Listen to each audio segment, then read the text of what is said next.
So Lucy and I were just down at the barn feeding the horses, and she already had a trigger in the house.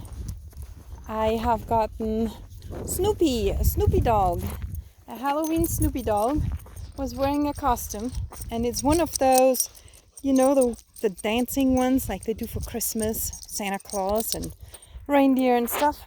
Well, Snoopy was dancing and played Peanuts music, and I let Lucy interact with Snoopy.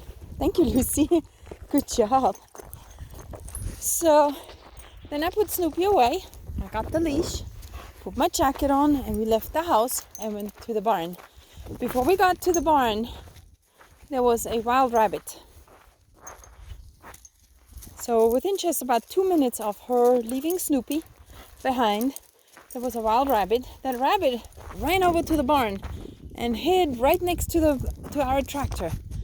And guess what was underneath the tractor? Underneath the tractor there were 2 more rabbits, and a little bit bigger than the wild one, because they are domesticated rabbits and they belong to our neighbor, and those rabbits like to hang out around our place. And I think they do that on purpose, just to irritate Lucy. Huh? Thank you, Lucy. Look at me. Thank you. So anyway, there were 3 rabbits, and something awesome happened. Thank you, Lucy. Lucy wanted to see the rabbits. She was curious about them, of course, as always. So I could not let her go off leash. Those domestic rabbits, they don't react like a wild rabbit. Okay, and with Lucy, I think she would, I'm not sure, but I think she would probably kill the rabbit if she would get a hold of it. Maybe not purposely to kill it, but she would grab it and she would run with it, and then she will play with it, most likely. That's my guess. However, I don't want that. So I tied her to the tractor, and the rabbit stayed close. I gave her a weight. I put her in a weight. She was allowed to move a certain way, but not across my little imaginary weight line. And I got done feeding the horses, and then the most amazing thing happened. She kept looking at those rabbits, and all of a sudden she turned away from them. That was a very, very first time that she turned away to where we could actually walk away. So she chose to walk away with me. What was that, Lucy? That was funny. So that was a big milestone, and I'm incredibly happy about that. And now I'm going to shut up, and I'm going to let Lucy just walk, and I'm not going to tell her what to do or what not to do unless it is something that would endanger her. And also I will continue to praise her and tell her thank you if she does something I like for her to do again, if she gives me a desired behavior. Thank you, Lucy, like this. Thank you. So let's see what happens. I'm just going to be very quiet now. Oh, one more thing. If she has tension, puts tension on the leash, I'm going to continue walking. If she, thank you, Lucy. If she pulls, I will stop. So just to prepare you. And if she feels like it, I might play with her, but that depends on her. I let her make that choice. Thank you, Lucy.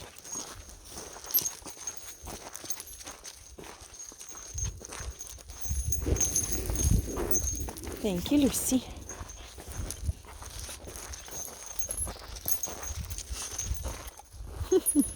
Thank you, Lucy.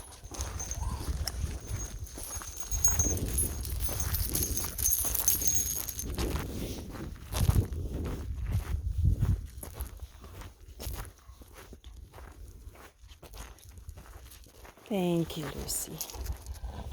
Look at me. Thank you.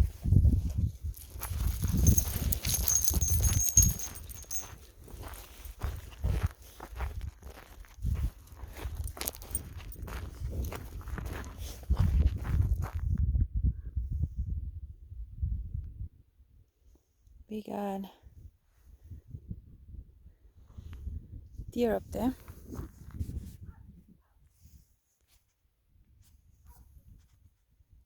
don't know if you can see him. Yes, there they are.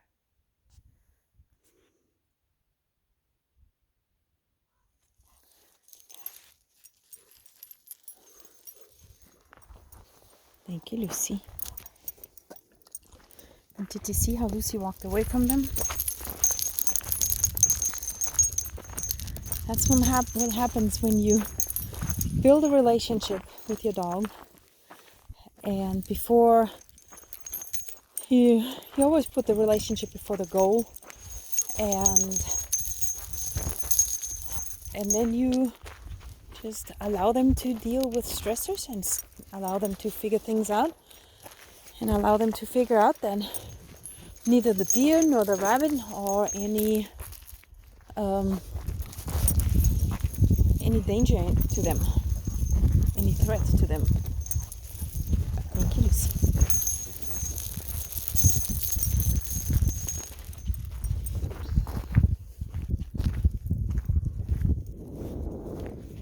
Now the deer were not really a stressor. She just looked. There was nothing major about them, and if it would have been, I would have done this. I would have comforted her and just allow her to deal with it and cope with it. Good girl, Lucy. You want to play? You want to play? She's not ready to play. Woohoo! This is where I have to stop.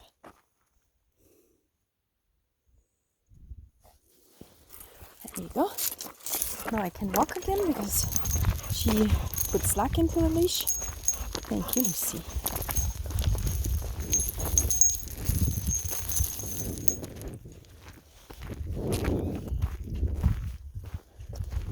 And given how many stresses we had on this walk, if she feels like she needs to move ahead, that's okay. She keeps checking in with me. That's nice. Thank you, Lucy. And the deer are right there. Hang on. Right here. They are about 350, 400 feet away.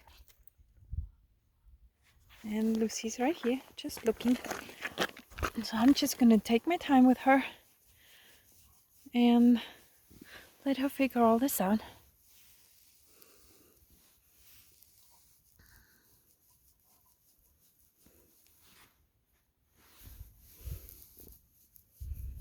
I'm not asking her to stay. I'm not doing anything other than just offer comfort, offer care.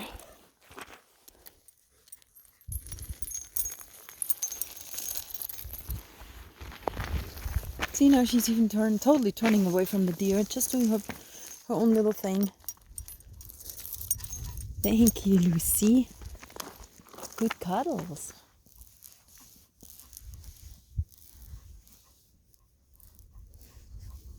Sometimes we get so hung up in telling our dogs what they need to do. And I got a theory about that, Oh, she's strong. Oh, she found a ball. Look at that. I got a theory about it, and I'm trying to... Can I have it? Lucy, can I have it? Can I have it? Thank you. Hang on. Thank you, Lucy. Can I have it?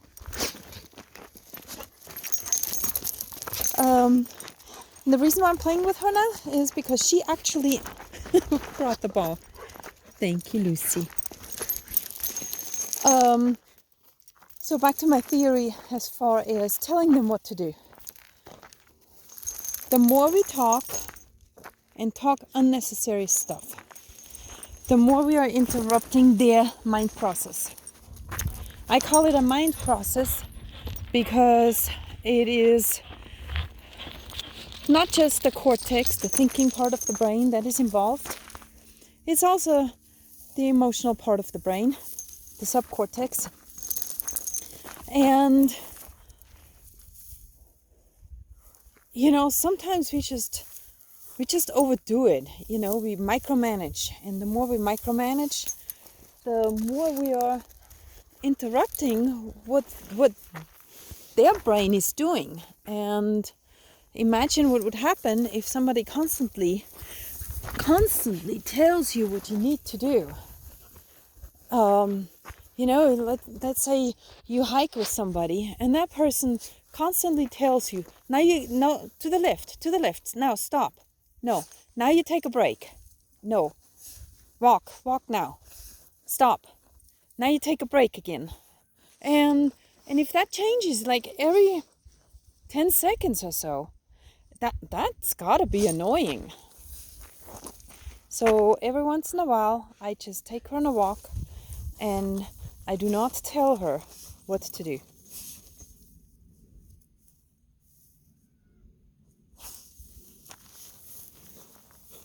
But I can do my thing too. So I'm just going to move forward.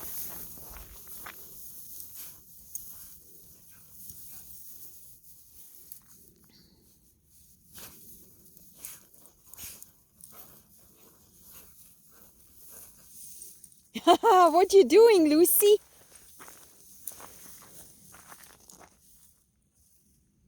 She's digging up a whole hill.